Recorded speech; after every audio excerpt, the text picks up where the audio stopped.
Good afternoon, evening, and good morning to everyone out there to this very, very spontaneous live stream together with me, Petter, and Ben, my colleague sitting over here. Hey.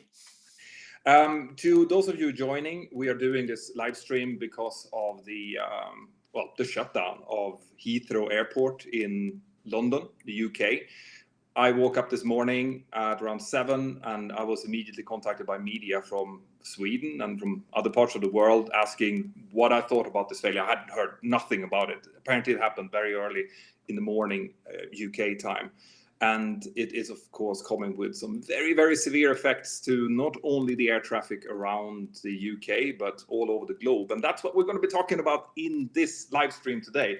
So we're going to be giving you the pilot's point of view, as in what happens when you're up in the air flying towards an airport and it suddenly closes, and what kind of ripple effects would we see all over the world. But before we do that, Ben, how are you? Hey, good evening, everybody. Yeah, great. Good to be here. It was very spontaneous, as Petter said. I'm actually on standby at the moment, so my phone could go at any point to go flying, or maybe in the sim. Hopefully, it'll stay quiet. But yeah, we thought, we woke up this morning to this news and thinking, we have a lot of questions about this ourselves. Petra and I got chatting and thought it'd be great to have a chat with you guys and just give you our perspective of what we would do or how this is being managed behind the scenes. Yeah. And we're going to be talking about this first, and then we are going to take some of your questions as well towards the end of this live stream. So stay around for it. And we're bantering about a little bit now because we want as many people as possible to be able to join, since we basically told people about this only about an hour ago. Yeah. That's how spontaneous this is. But like we said, if Ben has to go, well, then I will continue this live stream without Ben, and we will just be waving at him on flight radar 24 as he disappears up in the skies over Europe. Not to Heathrow, that's for sure. Not to Heathrow, that's for sure. So, if we start this off with, let's put ourselves into the cockpit, Ben. You and I are both 737 type-rated captains, and we are instructors and examiners as well. Let's say that you and I would be sitting in a cockpit and we would be flying from somewhere down in Spain, where I'm sitting, up towards Heathrow, and all of a sudden we would get a message from air traffic control that Heathrow is now closed. Like, what would go through your mind when you hear that? Yeah, first thing is, oh no, this is going to be a long day. I'm sure both of us, we've both been in that scenario for different reasons, whether it's weather, whether it's security threats, whatever it might be. And I think it really depends on how close we are to the airport itself. I mean, if I relate it back to, the last time something similar like this happened to me personally was actually back in 2005 during the 777 attack in London, if you remember that. And we were coming back, we're over German airspace, heading back to London Stansted, and we got a call over the radio from Rhine Radar, who just said to all stations, London Control Centre is now closed. All traffic to reduce back to their minimum speed, and we'll update you once we know more. And obviously you comply with that requirement. We started slowing down, but then we start talking, contingencies. What's plan B, plan C, fuel. These are the kind of things that start going through my mind. Yeah, and it's interesting, right? Because when we are flying towards a destination normally, we would have alternate airports that during our flight planning phase, we've checked that the weather is good, we've checked that we have fuel to reach those alternates, but we don't really plan for en route diversions. When we have them, especially on very long routes, but and also then we check the weather, obviously. But we don't mentally sit and think as we're on our way towards the destination that, okay, what if London airspace closes? That's something that would come as a little bit of a surprise. But like you said, that it's a little bit less critical then, because you have so much fuel. If you're in the middle of the flight, you already have the fuel available to reach your destination, and then your alternate fuel, which means that you now have a vast, especially in Europe, a vast number of potential airports that you could divert to. But that's not really the case if you're, let's say, on your way from New York over to London and you're sitting somewhere over the Atlantic. Yeah, then it gets complicated, doesn't it? Because that's when we start bringing up topics such as either point of no return or point of equal time, where the crews that are flying across the Atlantic will plan for this on every single occasion for a variety of reasons, whether it's medical emergencies, weather, or closures at destination. They get to a point where they need to be across the Atlantic and go, okay, at which point do we keep going here and go to an alternate near the airport, or which point do we turn around and go back? Yeah. Or maybe divert somewhere en route, and that's where the point of equal time or point of no return. And you'll often get a chart that we will have, and as you can see on the screen, oh, hello, and imagine we were flying kind of left to right, west to east. This is an actual chart going from New York to London, and you can see those lines with the little triangles on the top and the bottom. And these are marked as point of equal time, point of no return. So if the crew were flying towards that first line where it says LPLA or CYYT, once you get to that line, before that line, if you had a problem, say they got a notification, London's closed, you're not taking any arrivals, before that line, the crew would go back to Goose Bay because it would make more operational sense to do that. But once they passed that line, and they got the news, they wouldn't go back. They would then go on to the en route alternate of LPLA or Las Palmas, and then carry on. And once you kind of get to the next line, you've got either Las Palmas behind you, or you'd carry on to Echo India November, which is the code for Shannon in Ireland. So the crew are planning this as they go along the route itself. Yep. So that's, I mean, it's a really important point to get across here, guys, that we are planning for contingencies, and on long haul flights, especially over oceans or over deserts and things like that, there's also contingency options. So we will sit and we'll look at where we are along the route, and then we will decide what to do based on that. Now, the fact that in this case, for example, they had Goose Bay going back doesn't mean that they must go back to Goose Bay. They could also be operationally going back to New York, if that's what the company says and they have fuel to do so. In this case, though, they probably wouldn't, because that's probably why they put Goose Bay up there. Yeah. But it is like, this is how you would start to talk and start to think. What do we do? What kind of fuel do we have? Start talking together with your first officer or whoever it might be to make a plan, because initially air traffic control, they don't want you really to start saturating the frequency with just asking questions. So we would try to get as much information as we can, PIOC, as I always talk about. What's the problem? What kind of information can we have? What options do we have? Select, execute, and then evaluate. So that's what we would do. And only when we have a plan ready. So when we have taken the weather, for example, through an 80s broadcast or a Volmet broadcast, we know that we have a suitable alternate en route. Maybe I would, try to get to a base for my company, or at least a destination for my company, so I know that I have handling help and things like that. And only once we have made that plan, we would then communicate it to our traffic control. Say, listen, request a diversion towards this airport now. Yeah, and I think along the routing, as Petter said, we've got time. We plan for it. We've got time. We've got fuel. We just execute the plan based on the weather and information we've got. But the challenge really comes, doesn't it, when you're getting closer now? You're getting closer to Heathrow, and ironically, in the UK, the weather's been nice the last few days. So and that's a bad thing today. It's the only time I think I've ever said that, but in this case, it was a bad thing, because normally if there was bad weather, we'd have uplift extra fuel so we can start reaching more suitable airports as an alternate. But if I looked at the weather for today, flying into London, I'm like, it's a nice day. We have our reserve fuel, our standard reserve fuel, of course, but I wouldn't necessarily have taken any extra. So now we have problems, because it's not just you looking to divert, it's every single airplane that's coming into the UK, into London Heathrow, that now need to find an airport, and they're looking from the closest one outwards. And that is a real problem, because obviously as people are starting to divert, as aircraft are starting to divert, the workload on air traffic control goes up a lot, the workload on the pilots goes up a lot, and you still need the same separation in between aircraft. And on top of that, which is something that people tend to forget, is that there's limited parking space available on airport. So it's, even if you could reach an airport and go in and land there, if you can't park, unless they do what they did around 9/11, where they parked on taxiways and stuff everywhere, just started filling up runways, they will, like, the airport will start to deny diversions. So they will say, London Luton is now closed. It's now full. London Stansted is now full. Gatwick is now full. And like Ben was saying, if you're coming in and you have your minimum reserves fuels, or sorry, not your minimum reserve, but your legal reserve with you, that will take you towards the alternate that you've planned. But that doesn't mean that you have fuel to go maybe down to Paris or to Amsterdam or up to Prestwick or Glasgow in northern in Scotland. So it becomes much trickier the closer you get to the airport when these things happen.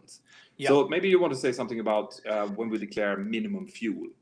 Yeah, absolutely. And I think it's also important to point out how our alternate fuel is actually constructed, because every time we go flying, every flight we do, we have a flight plan, and it will give us a calculated fuel figure based on the aircraft weight, the weather, winds, and so on. And then it will add on extra fuel.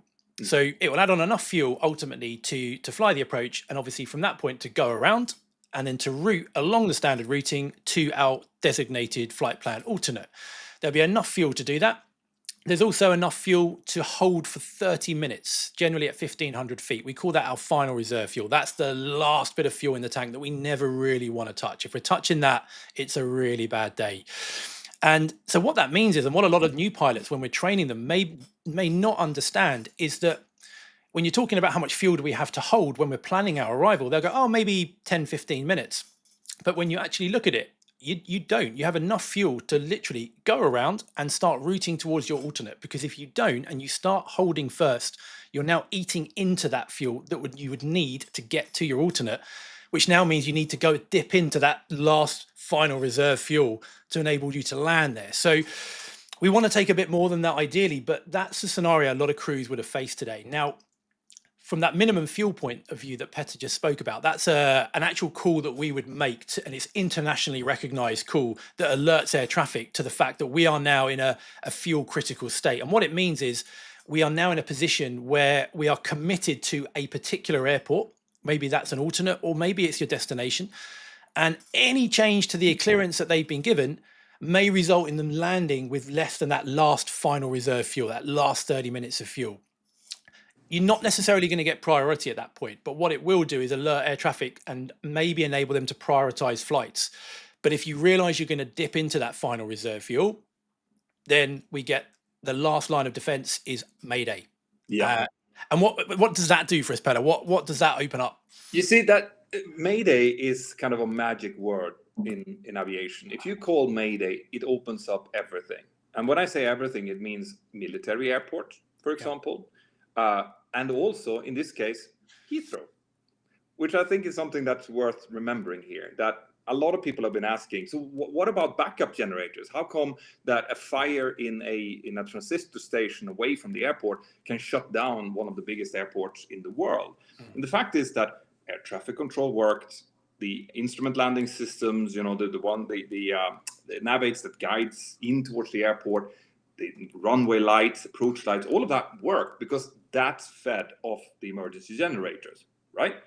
And this means that maybe there wasn't any power inside of the terminals, which meant that people wouldn't have been able to go through security, wouldn't have been able to see anything in the terminals. Nothing would have worked, which is why they closed the airport down. But in an emergency, you would still been able to get in and land there. They would have opened up and they would have allowed an emergency aircraft to come in and land. So that means that in essence, everyone would have worked to try to get away because this is what they wanted. They didn't want anyone down on the ground there. But in case it would have been the last resort and someone is calling up and saying, I'm going into those last 30 minutes now, Mayday, Mayday, Mayday, fuel, they would have opened up the runways to let them land. What they would have done with the passengers is a different question, but it would have, that's how it would have worked. So from a safety perspective, that's really important to keep in mind.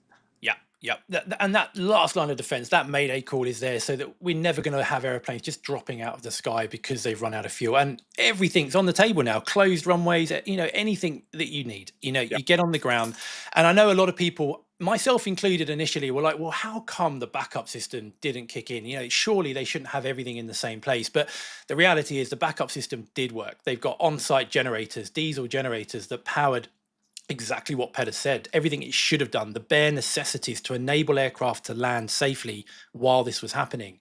If aircraft were on approach, so you've still got air traffic control and everything else, but they can't have generators to power whole terminals. So the backup system did its job. There just wasn't enough power to run everything, which they could never have.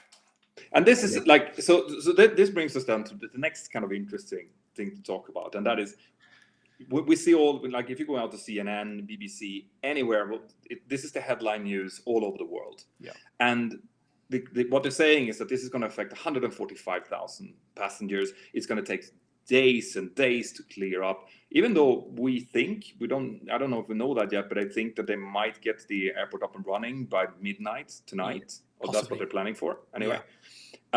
So like, maybe you want to expand a little bit on why we have these ripple effects happening when something like this happens. Yeah, it's a good point, actually, because just because it suddenly comes back online, say it came online now, it doesn't go, all right, we're back to normal, because now everybody is where they shouldn't be. You've got all the crew and all the aircraft coming in to Heathrow. So all the Virgin aircraft, BA, American, that should have been in Heathrow now, ready for their turnaround out to wherever they're going, are now in other airports. They're in other parts of the world. Crew are in other parts of the world. And that takes a huge amount of time and effort and resources to now relocate those aircraft and back into where they need to be to make sure crew are rested, ready for their next duty, because there's very prescribed flight time limitations that crew have to adhere to. So, I mean, I know a lot of you probably know Captain Chris. He's out in Delhi at the moment. He was saying that you cannot get a hotel in Delhi. You wouldn't think that a fire in London can cause problems in Delhi, but all the flights, all the people that should have been going off to London now aren't, and they need somewhere to stay. So, and this is happening globally. So this is a huge logistical nightmare to try and get. I mean, there was a miniature version of this when Southwest had problems over Christmas 2 years ago, and they it was a big storm, one of their hubs, and they started kind of dislocating all of their crews and aircraft out of the United States. And it took literally, I think, 3 or 4 days before they could resume normal operation again, because they had to fly empty aircraft back to bases and to organize the crews and stuff. So this is like when the system, when the machine works, it works beautifully. It's like a dance, and you can see it on Flight Radar 24 and those kind of sites, how these flights, they just interconnect and they fly. And I mean, a place like Heathrow is the base of, I think, or is at least a destination of, I think, 90 different airlines. Right, wouldn't surprise me. From all over the world. Yeah. So when a place like this gets taken off and it's no longer available, and these 90 airlines are starting to relocate their aircraft, not only in the local area, but also to places like Paris, Amsterdam, and so on, the ripple effects, it's so complicated and painful to get it back online, because it's so sensitive, the system. Everything depends on something else, doesn't it? And if something else isn't in place, everything else beyond it just falls apart. And I mean, just from my own experience, I'm sure you, Petter, as well, when we've been flying in storms and so on. And I mean, the most recent one for me, I think, was Storm Eunice in the UK. And it was slightly easier in some respect. I mean, operationally, from an operational perspective, it was easier for the airlines because they knew the storm was coming. They could have contingency plans in place. This, not so much, because it's completely unforecast. But I remember flying into Stansted at night. The forecast was horrendous, as was pretty much everywhere in the UK. And as a crew, we're looking for somewhere we can hang out at, somewhere we can go. If all else fails, we can definitely get into this place. And it's, for that example, I had Bordeaux. Bordeaux's a long way from London, but it was somewhere. We had Nantes on the way, which is in northern France. That was possible. So the idea was to go into Heathrow, to Stansted, hold for a period of time, try a couple of approaches. If that didn't work, head south. If Nantes was better, we try there. If not, we go to Bordeaux. But everybody's doing the same thing. Everybody's looking for the same airports. I had a similar situation when there was a huge area of low fog that was covering both the UK and Paris, actually, and the whole that part of Europe, basically. I remember, I think I was flying from Girona up to Stansted, London Stansted, and I think I had something stupid. I think I had like Berlin as an alternate, something crazy. And I remember calling the ops controller saying, "Listen, I need the alternate to be Berlin here." And they like, what? They say what? And I said, "Listen, I'm not going to fly there. right? No. That's not going to happen. But I need to have fuel on board in order to enable it to have a legal alternate, right? In reality, once you're airborne, you're going to be operational. So you're just going to be going to whatever airport is open and has acceptable weather at the time. But as you said, that's weather, right? So that's something that you can plan for. If you see that bad weather is coming, everyone is carrying this extra fuel. And the worst thing that happens then is that potentially these aircraft, they divert and then they fly empty back. Yeah. That you'll see that sometimes, that they fly empty back to where they were supposed to go to pick up the passengers, right? That might sound cruel to the people, that it doesn't really make sense sometimes that an aircraft would fly empty to do that, but it does for the reason that we just said, in order to just logistically have the aircraft and the crews where they're supposed to be. And that's going to be the major business here. Now, as an after, like what will happen after this, I think that there's going to be a lot of investigations into how a single transformer station could have this effect on what is now, I think, the world's 4th busiest airport. It's 1,300 movements per day or something crazy like that. And we're gonna have to look into that. I mean, like Ben said, the systems, the backup systems did work, but not for the terminals. Maybe Heathrow needs to be fed from two different directions, 2 different areas. I don't know, but something that is crucial, infrastructural crucial like Heathrow, shouldn't really be kicked out by a single fire like this. No, and aviation is built on redundancy, isn't it? Everything that we do, we have a backup for and a what if, don't we? And it's just, even though the backup worked from a safety perspective, there's certainly obviously room for improvement there from an operational perspective. And as you said, having all your eggs in one basket is probably not wise. And I can imagine now airports around the world looking at this and going, do we need to have a backup here and then the alternate here so that they're both not affected at the same time? Because, it's rare, but it highlights a weakness that needs to be addressed. Yeah, I remember, how many years ago was it when they sighted drones around Gatwick, and Gatwick closed down for like 3 days before Christmas? Yeah. I mean, that was also another one of those like crazy. And for crews, it's obviously it's also pain, because we get displaced and then we get delayed and we end up in hotels. And I remember going into, when we're coming into in another storm, I think it was, and we had fuel to go off to somewhere else, and we were coming into London. We're kind of strapped in the jet, bumping around on the approach, and we were number 4 on arrival, if I remember correctly. And I remember number 1 at a wind shear go around. You heard him going around in the wind shear. We're like, okay, here we go. We kind of planned for it. We briefed the wind shear escape maneuver. So we're bumping it down, we're configuring, gear down, flap 15, we're running the checks. Then we hear number 2 go around, wind shear. And we're like, okay, I'm manually flying now, bumping around, trying to keep it within limits. Which is fun. Which is lots of fun. I enjoy, and you kind of, officially dread it, but actually it's fun. But you dread it on the planning stage, but you actually, when it comes to actually wrestling the beast, you kind of enjoy it, because it is really wrestling the thing. You see it, like those of you who haven't seen it from cockpit videos and stuff, it is pretty intense. Particularly in the 7.3. Particularly in the 7.3, isn't it? It's very much kind of all of this. And you're trying to fly this ILS and the speed's all over the place, and you're keeping it within strict limits. We have very strict requirements in order to continue an approach. And we're keeping it in there. And I'm waiting for this 2-tone siren and the wind shear alert, ready to action the wind shear. And we're coming down and just get 50, 40, 30, 20. And I'm thinking, okay, we're okay. And just as we get to 10 and I touch down and the nose gear came down, we get a wind shear warning. And I'm like, nope, we're down. I'm not going back up again now. No, you're down. We're down safely. And then we taxed it off, aircraft behind me, wind shear go around. So we were lucky. And I remember going home thinking we swerved the bullet that day, because they're all going off to Berlin and Bordeaux and I'm driving home. But trying to get that back into the UK is a nightmare. The planning is a mess. No, UK, when it comes to certain things, snow, for example. UK is and can be a nightmare. I remember also I had a similar situation where we came into Stansted and we saw the snow coming. As in we knew the snow was forecasted, and snow in like I said, in the UK, they close down airports very quickly when it starts snowing, because they just don't have the equipment to clear it.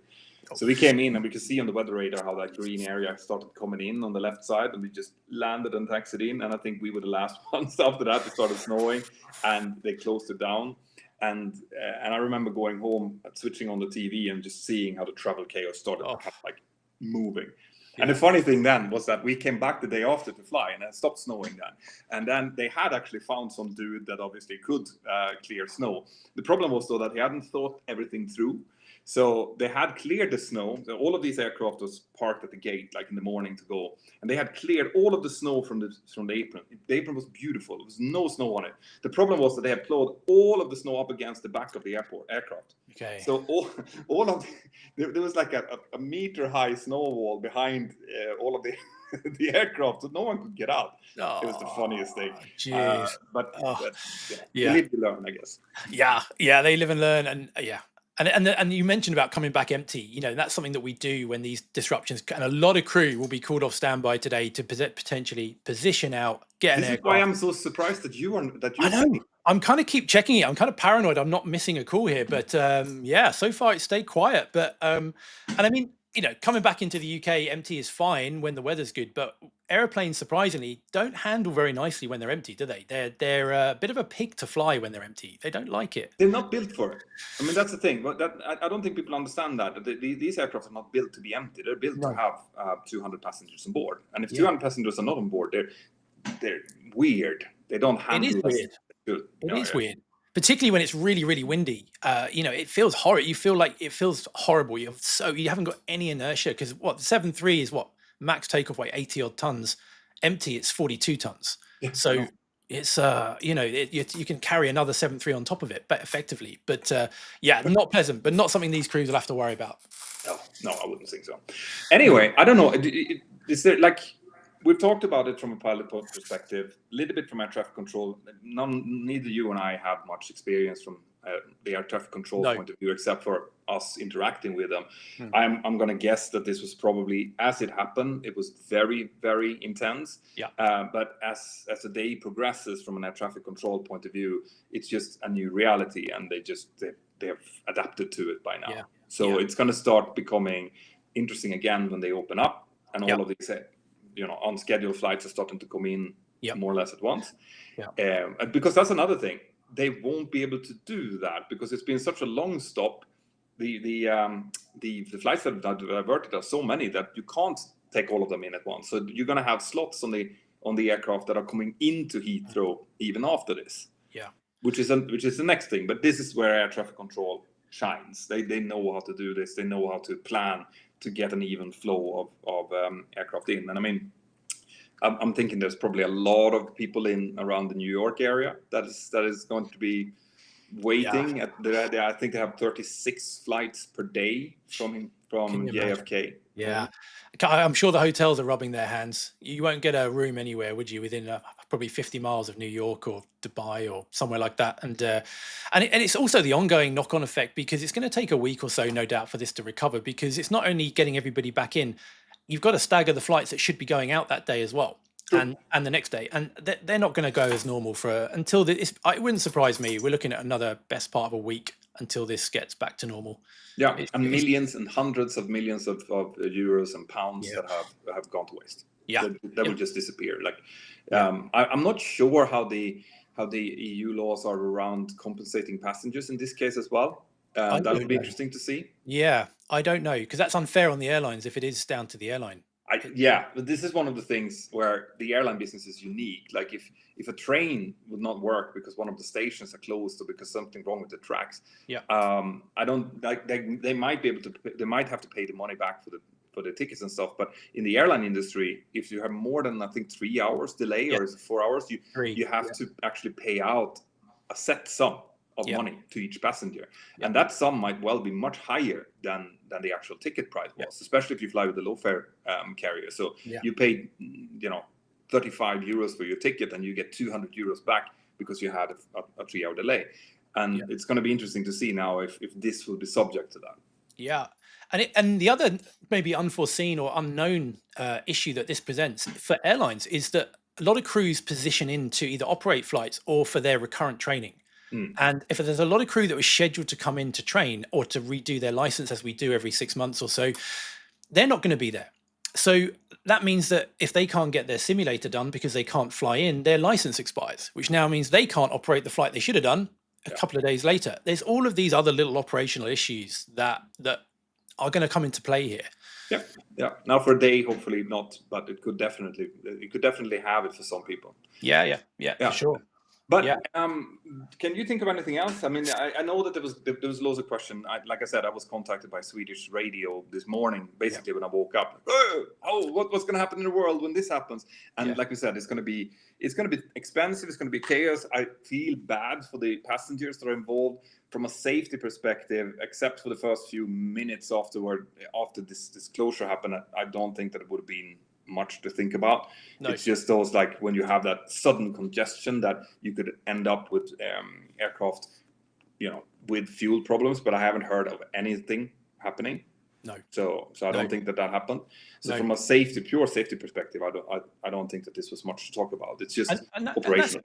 and that shows that our system, from the flight crew perspective, works, doesn't it? Yeah. We've got that resiliency to manage these scenarios and land safely. I've not heard of any maydays, diversions, anything like that. So it shows the crew out there. I'm sure they've earned their money today, but they've done a good job.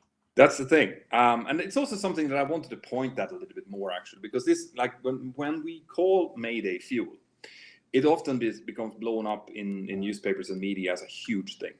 But Mayday fuel, what that really means is that you're down to your last 30 minutes, which is not great at all, and it should be. But calling Mayday is the right thing to do. Like, we have a legal obligation to call Mayday when we see that we're going to start using those last 30 minutes of fuel. And what it does is really just help air traffic control reorganize, so that we know that these guys have this problem now. They are going to come down and land first. And that's it. It's not like we are now down to our last few drops. No. It sounds dramatic, and it will no doubt make the headlines, but it's part of a process that's pre-planned out. Yeah. There's a fuel escalation process, so that we are ideally never touching that last 30 minutes. But if we have to, it's there for a reason. But we need to make sure we get on the ground as quickly as we can, and that's what the Mayday is for. Exactly. But hopefully the escalation process up to that point will have prevented that from happening. Yeah, now, because that's the thing as well. We sit there, and if there's one thing we have good check on, it's fuel. Right? Always. You sit, especially when you start seeing any type of problems. The first thing you do is you look at fuel, because fuel is time. So you start calculating time, and the time you give yourselves an extra. So if the minimum diversion fuel is let's say it's 2.4 tons, I would normally put 2.6 ton in, or something like that. A couple of 100 kilos extra, so that I'll get the warning, like using reserve fuel, before I actually do, so that I have maybe 5 minutes then to really make the decision. Yeah. So so this is what we do, and we add on top of that. Okay, so we need to go up to 2.6 tons. It looks like we're going to land with 3.2 tons. We have 800 kilos. That's about 16 to 20 minutes of holding fuel. Cool. What are we going to do with that? How is our alternate? Like, this is how we operate. So at like a fuel emergency, it's normally triggered by either extremely bad, unforecasted weather that comes, like fog that shouldn't be there, and all of a sudden it covers a huge area. Yeah. Right. Or storms. Southern Europe, typically huge storms that come from nowhere and park themselves over a couple of airports. Right. But fuel emergencies, for different reasons than that, is very rare. It is super rare. And from a training perspective, I know from training cadets and so on for years, it's getting that mindset change from fuel into from a quantity into a time. Thinking exactly as you said, fuel is simply time. And it's just there's no point saying, oh yeah, we've got an extra 2 tons of fuel. Well, great, but what does that mean for us? And that's how we think about it. And that's what crews would have been doing today very regularly. Yeah. Now, if you see I'm looking down, it's because I'm starting to look at the different questions here. I see people in the chat, and I see a lot of generous donations in the super chat as well. Thank you very much for that. It really helps. As you can see, I've managed to hire Ben because of that. No, but what I would like to do now is I would like to take some questions, actually. So we've got Navin working in the back room here. He's going to be choosing some questions, and we are just going to react to them. So if you have questions about this, let's see what the first one is. This one is from Chris Price. So, hey, Chris. When it comes to something like this, would it be wise for the flight crew to actually think counterintuitively? Look to land at the furthest airport, for example. What do you think? Yeah, potentially it kind of goes back to what we're saying. As long as you have the fuel for it, potentially that works, because one of the attractions for me in that case I had in Storm Eunice was that Bordeaux is a long way away, and I'm thinking everyone's looking for an alternate. This is this is maybe not where everybody else is looking, because the last thing I want to do is divert to Bordeaux, take an hour to get there, and then it's full up. So there is that side of it. There is that benefit, counterintuitive, you said, Chris. It depends very much on the scenario. I mean, you said with Berlin, wasn't it? It was a similar story for you. Yeah, no, well, exactly. I just took that because I needed it for legal reasons. But I would think the same. Maybe I wouldn't go the furthest airport. Well, no. But I would, like, if I was coming into Stansted, for example, and I knew that the weather was marginal there, I would definitely start preparing for Birmingham rather than going to Luton or to East Midlands, for example. But I would still, like, I would prepare for that, and I would know that I could do it, and I would calculate my fuel for that. But I would still, before I divert, I would still have checked the weather for Luton and for East Midlands and see, can they accept me? Yeah. And if they say yeah, then off you go. Yeah. And it's something I've learned from experience is Luton fills up incredibly quickly, as does East Mids. I think 6 aircraft or so. So as soon as I can, I get my name on the list. Go, right, can we have Birmingham or can I have Manchester? So I'm on the list, because I've learned if you hesitate, everyone else is going to do it before you, and you're left up the creek. So yeah. And by the way, never ever divert into Heathrow unless you absolutely have to, because Heathrow, getting slots, I mean, you can get in to Heathrow, especially if it's because of fuel issues, but getting out can take weeks. Like, literally, you're not going to get your aircrafts away from the airport for weeks. No. So I don't think I remember we didn't even used to have Heathrow as an available alternate. No, for that reason. I mean, you can imagine if we did have to dive in there, that the whole of the operational department of the airline just doing that head slap, going, "Oh no!" Yeah, you can hear 30 of them like. Yeah. So that was a great question. Yeah. Let's see what the next one is. What else have we got? Okay. With Mayday fuel, the rule is all runways are available. Would that potentially include Heathrow, even if it doesn't have the power? I think, Petty, it's a good question. I think you've covered that ultimately, haven't you? Yeah. So it would be. Yes, absolutely. And so like we mentioned, in this case, the emergency generators were working, which means that the ILSs, the tower, the approach lights, runway lights, taxi lights, all of that was working. So yes, absolutely, Heathrow would have been available for it. Now, if you have joined this live stream late, we've made it so that you can, I mean, you'll be able to rewatch this from the beginning. So we've kind of covered the entire story arc of what could potentially happen here. So I highly recommend you to rewatch this from the beginning if you missed the beginning. Yeah, absolutely. What else have we got? Any other good questions in there? But Navin has popped up. Also, Navin, if you see super chats that have come in, you can highlight those as well. Awesome. Yeah, cool. In the meantime, let's have a look. Do you think Navin fell asleep? No, Navin wouldn't fall asleep. Definitely not. Let's have a look. So what else have we got in here? Mayday fuel sounds like some random. No, that's not correct. I mean, but while you're looking for it there, I just want to, because I saw a few comments in the beginning about clickbaitiness of the thumbnail, and I didn't really understand that one, because the reason that this happened was because of a big fire, and we're talking a big fire in one of those transformation stations. I think it was 25,000 liters of cooling oil that has been burning, and it's been burning nonstop, which is why there's a fire on the thumbnail. So I do apologize if you thought it was clickbaity. It was not our intention, but YouTube is what YouTube is. So we will try to make the thumbnail as interesting as possible. And yeah, absolutely. Oh, Barry. Hi, Barry. So will they extend operating hours globally to clear the backlog? That is a good one. Because Heathrow's got very strict curfews, doesn't it, at night time? Very strict curfews. So that may be bendable. I could definitely see them doing that. I could see them going in with some kind of emergency decree saying that now we have this huge international backlog, so we're going to be taking landings throughout the night, for example. I have nothing to back that up on. No, I have no information about them doing that, but I could see them be like, with them, I mean, like the governments in this case, going to have to take that decision, and to be more lenient in cases like this. But it depends. It really depends on how severe the disruption is. It wouldn't surprise me in the short term, even if it's just for a few days so they can get aircraft back in overnight to start the schedule up again. It wouldn't surprise me. In fact, it would make sense, in my view, to get that just to take that initial hit and just get the operation back online as quickly as they can. Oh, for sure. Especially if things like noise curfews, for example. Yeah, like, you can live with noise for 2 nights. Yeah. Well, they've had no noise now for a day, so maybe you could. Exactly. We can factor that out. That's a great question. I love taking these questions, by the way. Yeah, it's cool. I saw a super chat here saying, "Hey, Amudo," which is my favorite hockey team, and they are playing. I think they're playing right now. They're in the qualifier. They're about to be kicked out of the highest league unless they make this qualifier. So I'm slowly dying inside. But hockey is big in Northern Europe, especially in Sweden. Yeah. Good luck. Yeah. Cool. What else we got? Hi. So, would this be more like the 2010 Iceland volcano eruption in terms of suddenness and air closure instead of major weather? Yeah, that's a good point. Yeah, well. I mean, that was exceptional.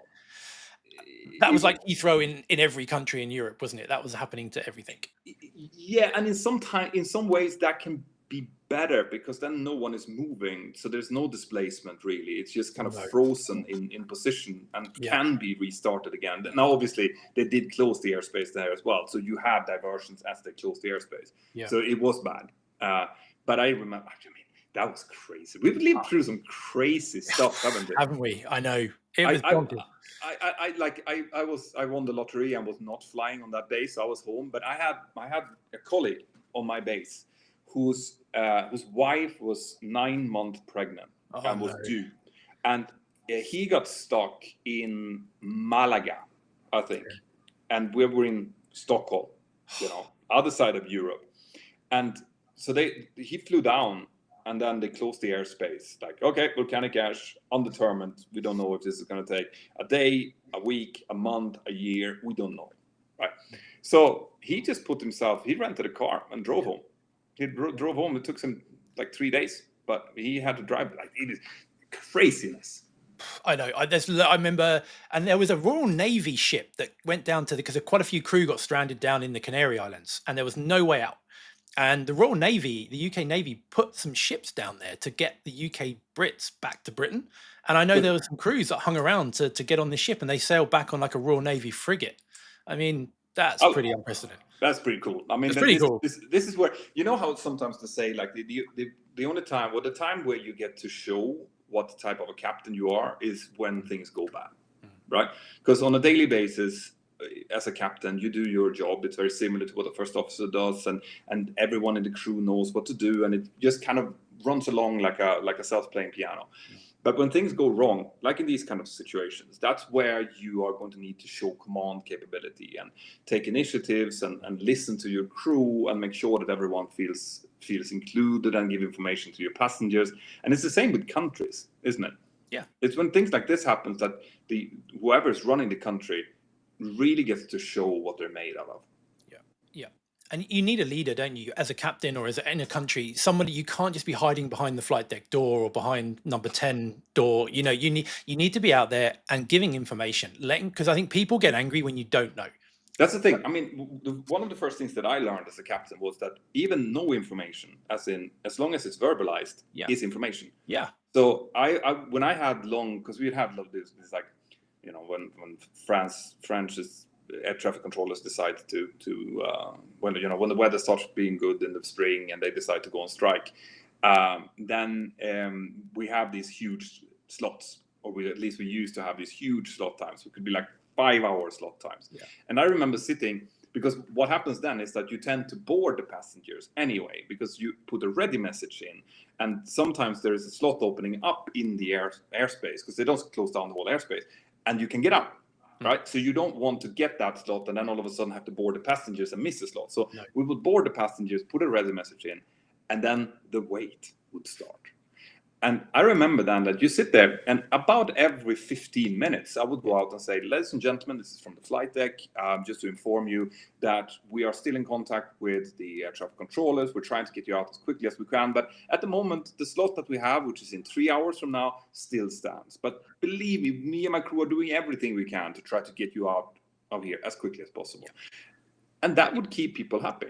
Yeah. People appreciate that. And it's something that when we're training command upgrade, which is when we have a senior first officer who's now going through the process of becoming a captain, and it's quite a big process, but it's one of the things when they get to line training, which is when they're out of the sim and actually in the aircraft itself, learning with me or Petter, for example. One of the things I drum into them is that the importance of keeping everybody informed, because things fall apart. And that's where you can nip problems in the bud. Things like disruptive passengers, people get angry, and then you have bigger problems now. You've got people getting angry on board, police getting involved, offloads, and the root cause can often be just simply because there was no communication, and that's national as well. You can see it like an aircraft cabin is like a microcosm of every type of available personality that you can think of on every flight. If you have 200 people, you're going to have 150 very different type of people on board, right? And what happens if you don't take on the leader role? Because as a captain, you have to show leadership, and you show leadership by communicating. But if you abdicate that, and you sit behind the closed cockpit door and you're sipping coffee and just waiting and you don't say anything, what's going to happen is that there's going to be tribes starting to build up in the cabin, right? You're going to have the ones like, why, what are you not telling us? And they are going to get people following them, and they're going to start rising up. And I'm not joking here. Like, this would happen within within an hour, unless they hear something. Yeah. So I have loads of strategies for that. Like I remember, for example, I always talk to the cabin crew and have the front door open and the air stairs up. Air stairs out. And the reason for that is that when you see an opening in the front of the aircraft, you don't feel trapped. Yeah. And you're not in go mode anymore. No. As soon as the door closes, you're in go mode. Like, why are we not moving? But as long as the door is open, they know we're not moving, because obviously the door is open and there's a way out. Yeah. So only that, relaxes the temperature in the cabin, and people can go out and they can get some fresh air and they can go back to their seat. There's the amount of tricks that we have up our sleeves in order to keep people relatively happy. What's your how long have you kept passengers on board? No longer. I mean, the longest I think I've ever had them on board was just over 2 hours before the decision was made to offload, because there was no hope of this slot coming forward. So, and it's 2 hours is a long time. That's a flight from London down to Spain, pretty much, isn't it? Just sitting there. And I think the keys to keeping people happy, as you said, is communication. And door open is an amazing one, because people are claustrophobic, people are nervous, and keeping the temperature cool. It's very easy for us in the flight deck. We've got windows open, we're arms sitting out there, sipping a coffee. It's great. But when you're in the middle of the cabin, it gets stuffy, and there's humidity. It's horrible. And that builds on that kind of, I'm trapped and I get anxious, and just getting fresh air and get the APU on, or conditioned air, and just keep it cool. That's to me is vital for it. I've been in situations in Spain, where you get temperatures up to 35 degrees and stuff. When I've operated aircraft without APU. Me too. And I've had those kind of delays, and it doesn't matter how much you have doors open and stuff. You don't get, the temperature goes up and the humidity goes up as well. So I've had to ask for permission to have one engine running. To actually provide air traffic control by running an engine. They're like, loading more fuel, run one engine, tell the ground crew to stay well clear, but at least you have an AC unit. Perfect. You have to think a little bit outside the box. And I see, Navin, did you have any more interesting questions here, or should we start wrapping it up? Keith. Hi Keith, is there a process on the part of the airport or ATC for prioritizing among airlines for the restart? Good question. I would imagine it's probably done on time of delay, like when should they have gone, I would imagine. So if they should have gone this morning, they might be first out later on. I don't know. What do you think? That's a great question. I would think that they need to think operationally about this, but what operational part that they would prioritize is hard to say. Because it makes a difference. Like, for example, would they let all of the long haul guys go before the short haul guys? Would that make a difference? But like long haul, to solve the knot on long haul would have a more global impact. And it could be quicker to fix short to medium haul, maybe. True. The only other implication of just going from the other side is that short haul is often a feeder for the long haul. So you might have the flight going, but you might have a good load of people that couldn't make it if the short haul wasn't going first. It's a tricky one. I mean, whether it's first come, first serve based on time since delay, or whether it's strategic, be an interesting one to find out. It's a good question. We should get an air traffic controller from London in here. Yeah, We have we to should sort reach that out. out next time. Anyone Because know? that is really interesting. I have a feeling that it probably is less. There's less 3D chess going on than we think. I think you're probably right that he called the startup, so it's his turn next. Yeah, yeah, maybe. But, Interesting. Normally that's how it works when we put ourselves in the queue, isn't it? It is. Whoever asks for pushback is the one that's going to go, depending on if everyone is equal. Yeah, absolutely. So what have we been going? What, 50 minutes? Time flies, doesn't it, Pedro, when you're having fun? I mean, that's the thing with this. You guys that are watching this, we are actually thinking, me and Ben, because obviously we help each other out now on Mentour Now. Ben has been kind enough to start helping me out to present some of the videos. And by the way, the reason we're doing that is because we are increasing the amount of videos and material that we produce. This is a good example of that. We want to become more reactive. So when stuff happens, and we think that we can add information to you that might be valuable, we want to be able to do that. But I can't do Mentour Pilot, Mentour Now, live streams and everything myself. So I needed help. And Ben has more hours than me, is just as experienced, has the same background. It's literally like a better looking version of me. So having him on board is a huge help. And one of the things that we are thinking about doing potentially is a podcast together, a video podcast that's going to not come out on Mentour Now. It's going to come out on a separate channel, most likely. We haven't decided yet. But we want to be able to do these kind of things. But we sit down maybe on a weekly basis and talk about, okay, so what happened? What do you think about this? What's the implications? And apply. And this is not going to be just aviation, by the way. It's going to be a little bit more about leadership and about general. What happens in this case? How would you act? How would you reason if you found yourself in a situation like this? And that's something I love having these kind of chats with you. I forget that there are people watching.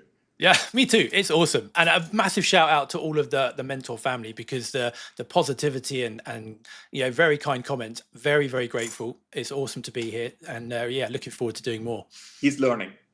I am learning. He'll get better. Yeah, I'm a kind of cadet when it comes to this. So I'm kind of learning but awesome to meet so many of you. And the positivity has blown me away. That's the thing with when I started Mentour Pilot, that's what I was saying. It's about positivity and constructive. You need to be positive and constructive. Those are the main things. Yeah. So that's what we're trying to do and what we're trying to implement on everything that we do. But anyway, let's see. Should we take one last question? And one more. Yeah, let's do one more. So, Chris, I've just seen that Heathrow will be sending out some international departures as of 1900 hours and accept some diverts from Gatwick. Will these be using the same crews that were scheduled to fly them? Good question. It depends on when they were diverted. There is, generally speaking, we have around, if you're doing two sectors, you have around 13 hours-ish. If you're flying normal daytime flights, it depends on a couple of things, but you have about 13 hours of duty time that you can use, flight duty time.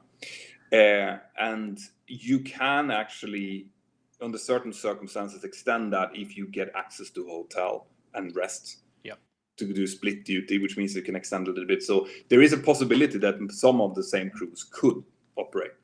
But if they came this morning and it's now 1900, then no. So it might be a case that crews have to position out to get aircraft, which again is a challenge in itself because they might not be able to fly out from Heathrow. But if it was a flight that was due in at 11, because it happened at 11 o'clock last night, didn't it? So I don't think anybody, they probably would have been rested. They would have been put in hotels when they diverted to wherever they went to, probably put in a hotel. They're probably well rested now.